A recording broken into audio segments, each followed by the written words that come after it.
सत श्री अकाल जी, तुसीं देख रहे हो पंजाब मेल यूएसए टीवी में। हाँ बारून कौर मान वीकली इमिग्रेशन अपडेट लैके हाजिर। बाइडन प्रशासन ने विदेशी विद्यार्थियों को आकर्षित करने लई नीतिगत बदलावां दा कीता ऐलान। विद्यार्थियों का कर्जा माफ करने दे प्रोग्राम नूं लागू नहीं कर सकिया बाइडन प्रशासन। कैनेडा विच डॉक्टरां ते नर्सां दी घाट, सरकार कर रही नवी तब्दीली। अमेरिका लई एयर इंडिया दीयां सारियां उड़ाणां होईयां फिर तो बहाल। भारत ने इंटरनेशनल फ्लाइट्स ते पाबंदी 28 फरवरी तक ਵਧਾਈ। ओमिक्रॉन का खौफ, अमेरिका ने high risk travel list which शामिल किए 22 देशों के नाम। अमेरिका ने चीन लई उड़ाणां नूं बंद करन दा लिया फैसला। आस्ट्रेलिया के पीएम स्कॉट मॉरिसन का ऐलान, विद्यार्थियों ते वर्करां लई वीज़ा फीस खत्म। आस्ट्रेलिया आउण वाले अंतरराष्ट्रीय यात्रियों लई खुशखबरी, सरकार ने कीते बदलाव। आस्ट्रेलिया ने अस्थाई वीज़ा धारकों लई भेड़े अपने बूहे। भारत सरकार विदेश विच पढ़न वाले भारतीय विद्यार्थियों लई जल्द ग्लोबल इंडियन स्टूडेंट पोर्टल करेगी लॉन्च। कैनेडा ते अमेरिका के नागरिकों नूं पीआर देवेगा पाकिस्तान। तुसीं देख रहे हो वीकली इमिग्रेशन अपडेट। शुरुआत करते हैं अमेरिका तो। अमेरिका विच बाइडन प्रशासन ने विज्ञान, टैक्नोलॉजी, इंजीनियरिंग और गणित विच माहिर अंतरराष्ट्रीय विद्यार्थियों को आकर्षित करने लई नीतिगत बदलावां का ऐलान किया है। सीनियर प्रशासनिक अधिकारियों मुताबक विदेश विभाग उन्हां खेतरां विच आउण वाले योग खेतरां नूं, जिन्हां नूं STEM के रूप में जाणिया जाता है, 36 महीने के अकादमिक सिखलाई नूं पूरा करने की आग्या देगा। इन्हां विद्यार्थियों को अमेरिकी कारोबारां नाल जोड़न दे लई एक नवी पहल भी होएगी। एक प्रोग्राम तहत वित्त साल 2020 विच लगभग 58,000 अर्जियां जारी कीतियां गईयां सन। प्रोग्राम नूं यह यकीन करन लई तैयार किया गया है कि अमेरिका दुनिया भर की प्रतिभा लई एक चुंबक है जो विज्ञानियों और खोजकर्तावां नूं आकर्षित करता है, जिन्हां दी सफलता अर्थव्यवस्था नूं विकसित करन च मदद करती है। विवादित कर्जा मुआफी प्रोग्राम, जिस तहत 22,000 विद्यार्थियों का कर्जा खत्म कर देने का अनुमान लगाया गया सी, उपर अमल न होने कारण कर्जा माफी की उड़ीक करने वालों की कतार लंबी होंदी जा रही है। यूएस डिपार्टमेंट ऑफ एजुकेशन राष्ट्रपति जो बाइडन के कार्यकाल का एक बड़ा पूरा होने ते कर्जा माफी के अंकड़े जारी किए गए हैं, जिस तो पता लगता है कि कर्जा माफी के प्रोग्राम उपर अमल नहीं होया। कर्जा माफी का प्रोग्राम 2007 विच शुरू किया गया सी, जिस तहत उन्हां विद्यार्थियों का कर्जा माफ किया जाना सी जो पढ़ाई तो बाद अध्यापक, पुलिस अफसर, अग बुझाऊ विभाग या होर जनतक सेवावां विच 10 साल नौकरी करनगे। असल विच संघी सरकार ने अज तक किसी दे भी कर्जे उपर लकीर नहीं फेरी। बाइडन प्रशासन ने पिछले साल अक्तूबर विच मापदंडां नूं नरम कीता सी ते अंदाजा लगाया सी कि 22,000 तो वध व्यक्तियों का फौरी कर्जा खत्म हो जाएगा ते 27,000 होर व्यक्ति नौकरी करन दा सबूत देण उपरंत इस ते योग हो जाणगे। बाइडन प्रशासन का अनुमान सी कि प्रोग्राम विच तब्दीलियां नाल 5,50,000 कर्जदारां नूं फायदा होएगा। विभाग तो मिले अंकड़ियां अनुसार इस वेले मोटे तौर पर 70,000 व्यक्ति $5 अरब की राहत की उड़ीक विच ने। विश्व भर विच सेहत ते सहूलतां लई मन्ने जांदे मुल्क कनेडा नूं हुण डॉक्टरां ते नर्सां दी घाट हो गई है। खास करके दुनिया भर विच कोरोना के नवे रूप नूं रोकण लई कनेडा दिन रात अपने सेहत विभाग ते नज़र रख रहा है, पर डॉक्टरां ते नर्सां दी घाट सरकार नूं काफ़ी समय तो महसूस हो रही है, जिस करके आउण वाले समय च कुछ तब्दीलियां कीतियां जा सकदियां ने तां जो इस मुल्क की मैडिकल पढ़ाई होर सौखी की जा सके।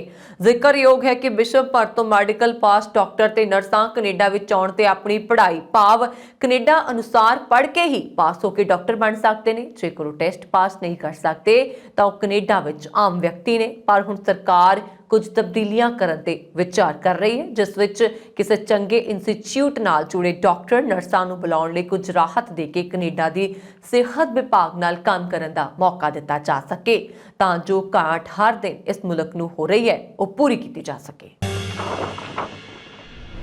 एयर इंडिया ने कहा है कि जहाज निर्माता कंपनी बोइंग नूं संचालन की मंजूरी मिलन तो बाद उसने 777 जहाज के जरिए भारत और अमेरिका नूं विचकार 6 उड़ाणां नूं बहाल कर दिता। इस वीरवार तो शुक्रवार तो भी सारियां उड़ाणां बहाल हो गईयां सन। ਉੱਤਰੀ ਅਮਰੀਕਾ 'ਚ 5G ਇੰਟਰਨੈਟ ਸੇਵਾਵਾਂ ਸ਼ੁਰੂ ਹੋਣ ਕਾਰਨ ਏਅਰ ਇੰਡੀਆ ਨੇ ਬੁੱਧਵਾਰ ਨੂੰ ਅਮਰੀਕਾ ਵਿਚਕਾਰ 8 ਉਡਾਣਾਂ ਨੂੰ ਰੱਦ ਕਰ ਦਿੱਤਾ ਸੀ, ਕਿਉਂਕਿ 5G ਇੰਟਰਨੈਟ ਦੇ ਰੇਡੀਓ ਅਲਟੀਮੀਟਰ ਨੂੰ ਪ੍ਰਭਾਵਿਤ ਕਰ ਸਕਦਾ ਹੈ।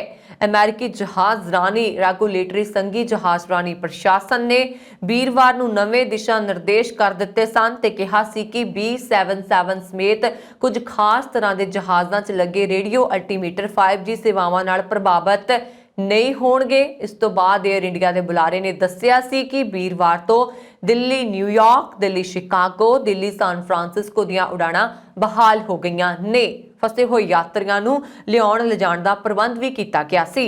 ਇਨ੍ਹਾਂ 6 ਉਡਾਣਾਂ ਨਾਲ ਬੁੱਧਵਾਰ ਨੂੰ ਬੰਬਈ, ਨਿਵਾਰਕ ਅਤੇ ਨਿਵਾਰਕ ਮੁੰਬਈ ਉਡਾਣਾਂ ਨੂੰ ਵੀ ਰੱਦ ਕਰ ਦਿੱਤਾ ਗਿਆ ਸੀ। ਭਾਰਤ ਸਰਕਾਰ ਵੱਲੋਂ ਇੰਟਰਨੈਸ਼ਨਲ ਫਲਾਈਟਸ ਤੇ ਪਾਬੰਦੀ 28 ਫਰਵਰੀ ਤੱਕ ਵਧਾ ਦਿੱਤੀ ਗਈ ਹੈ। Directorate general of civil aviation ਨੇ ਇਸ ਹਫ਼ਤੇ ਇੱਕ ਸਰਕੂਲਰ ਜਾਰੀ ਕਰਦਿਆਂ ਕੌਮਾਂਤਰੀ ਮੁਸਾਫਰਾਂ ਦੀ ਬੇਰੋਕ ਆਵਾਜਾਈ ਉੱਪਰ ਲੱਗੀਆਂ ਬੰਦਿਸ਼ਾਂ ਨੂੰ ਵਧਾਉਣ ਦਾ ਐਲਾਨ ਕਰ ਦਿੱਤਾ ਹੈ। ਯਾਦ ਰਹੇ ਕਿ ਕਰੋਨਾ ਮਹਾਮਾਰੀ ਦੇ ਮੱਦੇਨਜ਼ਰ ਭਾਰਤ ਸਰਕਾਰ ਵੱਲੋਂ 23 ਮਾਰਚ 2020 ਨੂੰ ਕੌਮਾਂਤਰੀ ਉਡਾਣਾਂ ਤੇ ਪਾਬੰਦੀ ਦਾ ਐਲਾਨ ਕੀਤਾ ਗਿਆ ਸੀ, ਜਿਸ ਨੂੰ ਲਗਾਤਾਰ ਵਕਫੇ ਤੋਂ ਬਾਅਦ ਵਧਾਇਆ ਜਾ ਰਿਹਾ ਹੈ।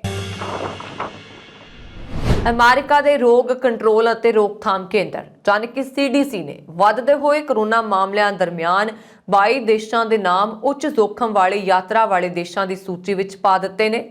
CNN ਅਨੁਸਾਰ CDC ਨੇ ਮੰਗਲਵਾਰ ਨੂੰ ਜਾਰੀ ਕੀਤੀ ਗਈ ਆਪਣੀ ਚੌਥੇ ਪੱਧਰ ਦੀ ਸ਼੍ਰੇਣੀ 'ਚ ਅੰਟਾਰਕਟਿਕਾ ਨੂੰ ਛੱਡ ਕੇ ਹਰ ਮਹਾਦੀਪ ਤੋਂ ਘੱਟੋ-ਘੱਟ ਇੱਕ ਦੇਸ਼ ਦਾ ਨਾਮ ਸ਼ਾਮਲ ਕੀਤਾ ਹੈ। ਇਸ ਸ਼੍ਰੇਣੀ ਵਿੱਚ ਸਿਰਫ ਉਹੀ ਦੇਸ਼ ਸ਼ਾਮਲ ਕੀਤੇ ਗਏ ਨੇ ਜਿੱਥੇ ਪਿਛਲੇ 28 ਦਿਨਾਂ 'ਚ 1 ਲੱਖ ਵਸਨੀਕਾਂ ਪਿੱਛੇ 500 ਤੋਂ ਵੱਧ ਕੇਸ ਦਰਜ ਕੀਤੇ ਗਏ ਨੇ। CDC ਨੇ ਆਪਣੇ ਨਾਗਰਿਕਾਂ ਤੇ ਇਹਨਾਂ ਦੇਸ਼ਾਂ ਦੀ ਯਾਤਰਾ ਕਰਨ ਤੇ ਪਾਬੰਦੀ ਲਗਾ ਦਿੱਤੀ ਹੈ। 22 ਦੇਸ਼ਾਂ ਵਿੱਚੋਂ ਕੈਰੀਬੀਅਨ ਦੇ ਬ੍ਰਿਟਿਸ਼ ਵਰਜਨ ਟਾਪੂ ਸਮੂਹ ਨੇ ਸੂਚੀ ਵਿੱਚ ਸਭ ਤੋਂ ਉੱਚੀ ਛਾਲ ਮਾਰੀ ਹੈ। ਇਹ ਟਾਪੂ ਸਮੂਹ ਪਿਛਲੇ ਹਫ਼ਤੇ ਤੱਕ CDC ਦੀ ਪੱਧਰ 1 ਸ਼੍ਰੇਣੀ ਵਿੱਚ ਸ਼ਾਮਲ ਸੀ। ਹੁਣ ਤੱਕ CDC ਦੀ ਚੌਥੇ ਪੱਧਰ ਦੀ ਸ਼੍ਰੇਣੀ ਵਿੱਚ 100 ਤੋਂ ਵੱਧ ਦੇਸ਼ ਸ਼ਾਮਲ ਨੇ। CDC ਨੇ 20 ਦੇਸ਼ਾਂ ਦੇ ਸ਼੍ਰੇਣੀ ਪੱਧਰ ਵਿੱਚ ਸੁਧਾਰ ਕਰਦੇ ਹੋਏ ਉਹਨਾਂ ਨੂੰ ਤੀਜੇ ਪੱਧਰ ਦੀ ਸ਼੍ਰੇਣੀ ਵਿੱਚ ਸ਼ਾਮਲ ਕੀਤਾ ਹੈ, ਜਿਸ ਵਿੱਚ Uganda, Philippines, Kuwait, Jamaica, Costa Rica ਤੇ ਕਿਊਬਾ ਨੂੰ ਸ਼ਾਮਲ ਕੀਤਾ ਗਿਆ ਹੈ। ਤੁਸੀਂ ਦੇਖ ਰਹੇ ਹੋ ਵੀਕਲੀ ਇਮੀਗ੍ਰੇਸ਼ਨ ਅਪਡੇਟ। ਦੁਨੀਆ ਭਰ 'ਚ ਕਰੋਨਾ ਇਨਫੈਕਸ਼ਨ ਦੇ ਮਾਮਲੇ ਦਿਨੋ-ਦਿਨ ਤੇਜ਼ੀ ਨਾਲ ਵੱਧ ਰਹੇ ਨੇ। ਇਸ ਦੇ ਵਿਚਕਾਰ ਅਮਰੀਕਾ ਨੇ ਚੀਨ ਲਈ ਉਡਾਣਾਂ ਨੂੰ ਫਿਲਹਾਲ ਬੰਦ ਕਰਨ ਦਾ ਫੈਸਲਾ ਕੀਤਾ। ਇਸ ਹਫ਼ਤੇ ਅਮਰੀਕਾ 19 ਜਨਵਰੀ ਤੋਂ ਚੀਨ ਲਈ ਸਾਰੀਆਂ ਕਮਰਸ਼ੀਅਲ ਉਡਾਣਾਂ ਤੇ ਪਾਬੰਦੀ ਲਗਾ ਚੁੱਕਾ ਹੈ। ਬੀਜਿੰਗ 2022 ਵਿੰਟਰ 올림픽 ਤੋਂ ਪਹਿਲਾਂ ਕਰੋਨਾ ਵਾਇਰਸ ਦੇ ਫੈਲਾਅ ਨੂੰ ਘੱਟ ਕਰਨ ਦੀਆਂ ਕੋਸ਼ਿਸ਼ਾਂ ਵੀ ਕੀਤੀਆਂ ਜਾ ਰਹੀਆਂ ਨੇ। ਮੀਡੀਆ ਰਿਪੋਰਟਸ ਮੁਤਾਬਕ ਅਗਲੇ ਹਫ਼ਤੇ ਤੋਂ ਬੀਜਿੰਗ ਸਰਦ ਰੁੱਤ 올림픽 ਤੋਂ ਪਹਿਲਾਂ ਚੀਨ ਲਈ ਕੋਈ ਵਪਾਰਕ ਨਾ ਉਡਾਣ ਹੋਣ ਦੀ ਸੰਭਾਵਨਾ ਹੈ। ਮੀਡੀਆ ਰਿਪੋਰਟਾਂ ਮੁਤਾਬਕ ਫਲਾਈਟ ਸ਼ੈਡਿਊਲ ਅਨੁਸਾਰ 19 ਜਨਵਰੀ ਤੋਂ ਸ਼ੁਰੂ ਹੋ ਕੇ ਘੱਟ ਤੋਂ ਘੱਟ ਅਗਲੇ 2 ਹਫ਼ਤਿਆਂ ਤੱਕ ਅਮਰੀਕਾ ਤੋਂ ਚੀਨ ਲਈ ਸਾਰੀਆਂ ਉਡਾਣਾਂ ਜਾਂ ਤਾਂ ਰੱਦ ਕਰ ਦਿੱਤੀਆਂ ਜਾਣਗੀਆਂ ਜਾਂ ਚੀਨੀ ਹਵਾਬਾਜ਼ੀ ਨਿਯਮ ਦੇ ਕਾਰਨ ਮੁਅੱਤਲ ਹੋਣ ਦੀ ਵੀ ਸੰਭਾਵਨਾ ਹੋਏਗੀ। ਮਹਾਮਾਰੀ ਦੇ ਭਿਆਨਕ ਪ੍ਰਕੋਪ ਨੂੰ ਦੇਖਦੇ ਹੋਏ 24 ਦਸੰਬਰ ਤੋਂ 12 ਜਨਵਰੀ ਤੱਕ ਲਈ ਜਾਣ ਵਾਲੀਆਂ 9356 ਅੰਤਰਰਾਸ਼ਟਰੀ ਉਡਾਣਾਂ 'ਚੋਂ 1/3 ਨੂੰ ਵੱਧ ਤੋਂ ਪਹਿਲਾਂ ਹੀ ਰੱਦ ਕਰ ਦਿੱਤਾ ਗਿਆ ਸੀ। ਪਿਛਲੇ ਸਾਲ ਜੂਨ ਤੋਂ ਬਾਅਦ ਚੀਨ ਦੇ ਨਾਗਰਿਕ ਉਡਾਣ ਪ੍ਰਸ਼ਾਸਨ ਨੇ ਅੰਤਰਰਾਸ਼ਟਰੀ ਉਡਾਣਾਂ ਲਈ ਕਥਿਤ ਤੌਰ ਤੇ ਸਰਕਿਟ ਬ੍ਰੇਕਰ ਨਿਯਮ ਲਾਗੂ ਕੀਤਾ। ਇਸ ਨਿਯਮ ਮੁਤਾਬਕ ਜੇਕਰ 5 ਜਾਂ ਵੱਧ ਯਾਤਰੀ ਚੀਨ ਵਿੱਚ ਪਹੁੰਚਣ ਤੇ ਕੋਵਿਡ ਪੋਜ਼ਿਟਿਵ ਪਾਏ ਜਾਂਦੇ ਨੇ ਜਾਂ ਫਲਾਈਟ ਨੂੰ 2 ਹਫ਼ਤਿਆਂ ਲਈ ਮੁਅੱਤਲ ਕਰ ਦਿੱਤਾ ਜਾਂਦਾ ਹੈ। ਇਸੇ ਤਰ੍ਹਾਂ ਜੇਕਰ 10 ਜਾਂ ਇਸ ਤੋਂ ਵੱਧ ਯਾਤਰੀ ਕੋਵਿਡ ਪੋਜ਼ਿਟਿਵ ਪਾਏ ਜਾਂਦੇ ਨੇ ਤਾਂ ਫਲਾਈਟ ਸਸਪੈਂਸ਼ਨ ਦੀ ਮਿਆਦ ਵੀ ਵੱਧ ਜਾਏਗੀ। ਅੰਤਰਰਾਸ਼ਟਰੀ ਵਿਦਿਆਰਥੀ ਅਤੇ ਵਰਕਿੰਗ ਹੌਲੀਡੇ ਮੇਕਰਸ ਨੂੰ ਆਸਟ੍ਰੇਲੀਆ ਆਉਣ ਲਈ ਹੋਰ ਉਤਸ਼ਾਹਿਤ ਕਰਨ ਵਾਸਤੇ ਪ੍ਰਧਾਨ ਮੰਤਰੀ ਸਕਾਟ ਮੋਰਿਸਨ ਨੇ ਉਹਨਾਂ ਦੀ ਵੀਜ਼ਾ ਅਰਜ਼ੀ ਦੀਆਂ ਫੀਸਾਂ 'ਚ ਛੋਟ ਦੇਣ ਦਾ ਇਸ ਹਫ਼ਤੇ ਫੈਸਲਾ ਕੀਤਾ। ਪ੍ਰਧਾਨ ਮੰਤਰੀ ਸਕਾਟ ਮੋਰਿਸਨ ਨੇ ਬੁੱਧਵਾਰ ਨੂੰ ਓਮਿਕਰੌਨ ਵੈਰੀਐਂਟ ਦੇ ਫੈਲਣ ਕਰਕੇ ਦੇਸ਼ ਵਿੱਚ ਕਰਮਚਾਰੀਆਂ ਦੀ ਕਮੀ ਨੂੰ ਦੂਰ ਕਰਨ ਲਈ ਇਹਨਾਂ ਤਬਦੀਲੀਆਂ ਦਾ ਐਲਾਨ ਕੀਤਾ ਹੈ।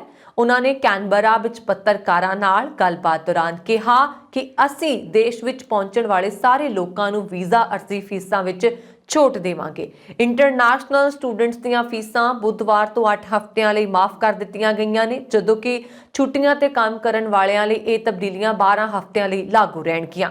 ਮੋਰਿਸਨ ਨੇ ਵੀਜ਼ਾ ਧਾਰਕਾਂ ਨੂੰ ਜਲਦੀ ਤੋਂ ਜਲਦੀ ਆਸਟ੍ਰੇਲੀਆ ਆਉਣ ਬਾਰੇ ਵਿਚਾਰ ਕਰਨ ਲਈ ਕਿਹਾ।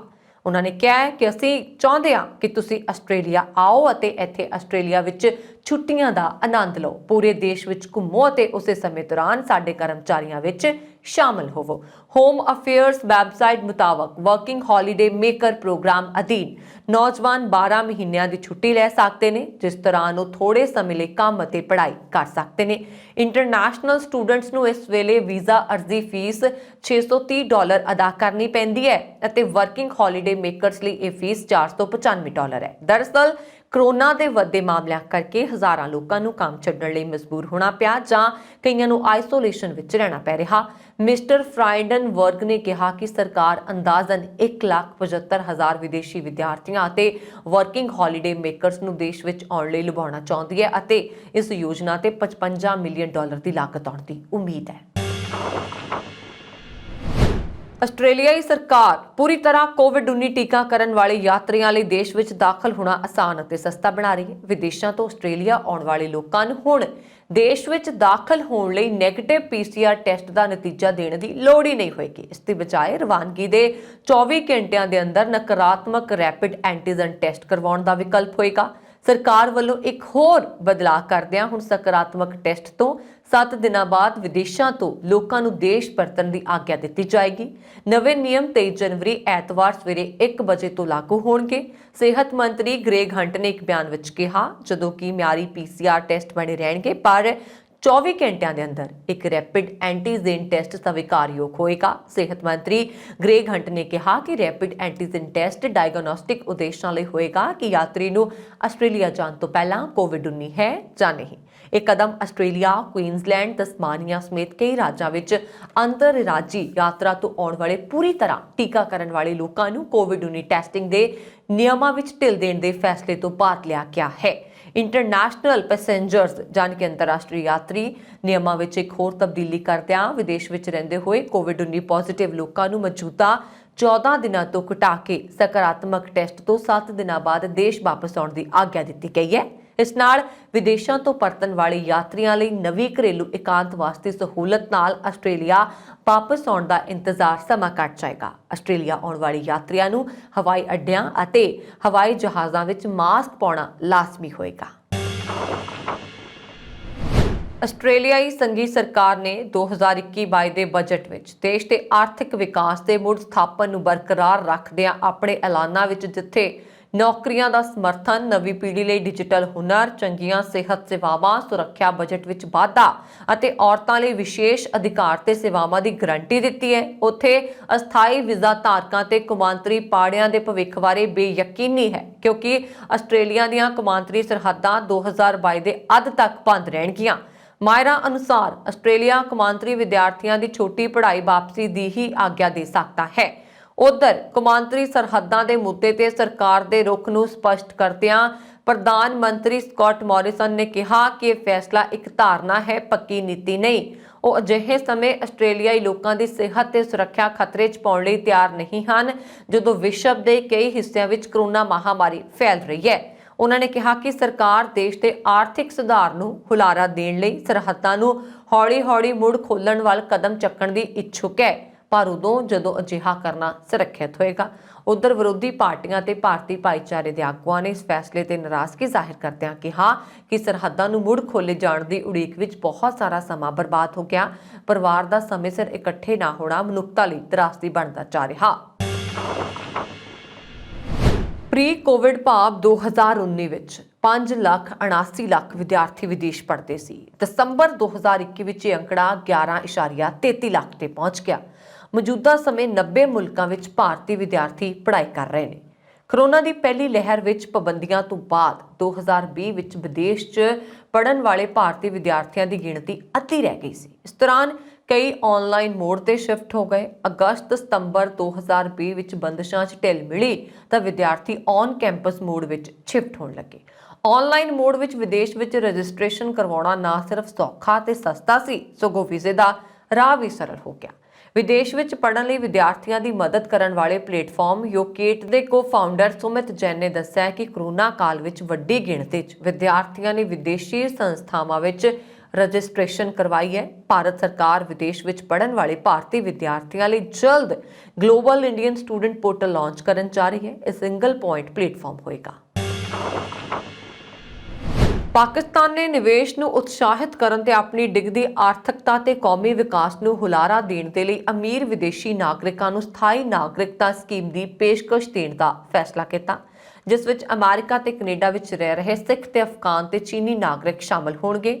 ਸੂਚਨਾ ਮੰਤਰੀ ਵਫਾਦ ਚੌਧਰੀ ਨੇ ਇੱਕ ਟਵੀਟ ਰਾਹੀਂ ਐਲਾਨ ਕੀਤਾ ਹੈ ਕਿ ਨਵੀਂ ਸਕੀਮ ਨਵੀਂ ਕੌਮੀ ਸੁਰੱਖਿਆ ਨੀਤੀ ਨੂੰ ਧਿਆਨ 'ਚ ਰੱਖ ਕੇ ਤਿਆਰ ਕੀਤੀ ਗਈ ਹੈ, ਜਿਸ ਦਾ ਸ਼ੁੱਕਰਵਾਰ ਨੂੰ ਰਸਮੀ ਤੌਰ ਤੇ ਪ੍ਰਧਾਨ ਮੰਤਰੀ ਇਮਰਾਨ ਖਾਨ ਵੱਲੋਂ ਉਦਘਾਟਨ ਕੀਤਾ ਗਿਆ।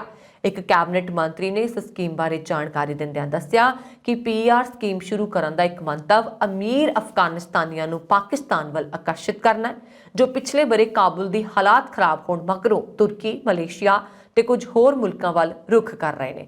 ਚੌਧਰੀ ਨੇ ਕਿਹਾ ਕਿ ਉਹਨਾਂ ਨੂੰ ਉਤਸ਼ਾਹਿਤ ਕਰਨ ਦੀ ਲੋੜ ਹੈ। ਉਹਨਾਂ ਨੇ ਕਿਹਾ ਕਿ ਸਕੀਮ ਦਾ ਮੰਤਵ ਕੈਨੇਡਾ ਤੇ ਅਮਰੀਕਾ ਵਿੱਚ ਰਹਿ ਰਹੇ ਸਿੱਖਾਂ ਨੂੰ ਵੀ ਆਪਣੇ ਵੱਲ ਆਕਰਸ਼ਿਤ ਕਰਨਾ ਹੈ, ਜੋ ਧਾਰਮਿਕ ਥਾਵਾਂ ਤੇ ਨਿਵੇਸ਼ ਕਰਨ ਦੇ ਇੱਛੁਕ ਨੇ, ਖਾਸ ਤੌਰ ਤੇ ਕਰਤਾਰਪੁਰ ਕੋਰੀਡੋਰ ਵਿੱਚ, ਪਰ ਉਹਨਾਂ ਕੋਲ ਅਜਿਹਾ ਕਰਨ ਦਾ ਕੋਈ ਰਾਹ ਨਹੀਂ ਹੈ। ਉਹਨਾਂ ਨੇ ਕਿਹਾ ਕਿ ਸਕੀਮ ਦਾ ਤੀਜਾ ਉਦੇਸ਼ ਚੀਨੀ ਨਾਗਰਿਕਾਂ ਨੂੰ ਵੀ ਆਪਣੇ ਮੁਲਕ ਵੱਲ ਖਿੱਚਣਾ ਹੈ, ਜੋ ਪਾਕਿਸਤਾਨ ਵਿੱਚ ਆਉਣਾ ਚਾਹੁੰਦੇ ਨੇ ਜਾਂ ਇੱਥੇ ਸਨਅਤੀ ਇਕਾਈਆਂ ਕਾਇਮ ਕਰਨੀਆਂ ਚਾਹੁੰਦੇ ਨੇ।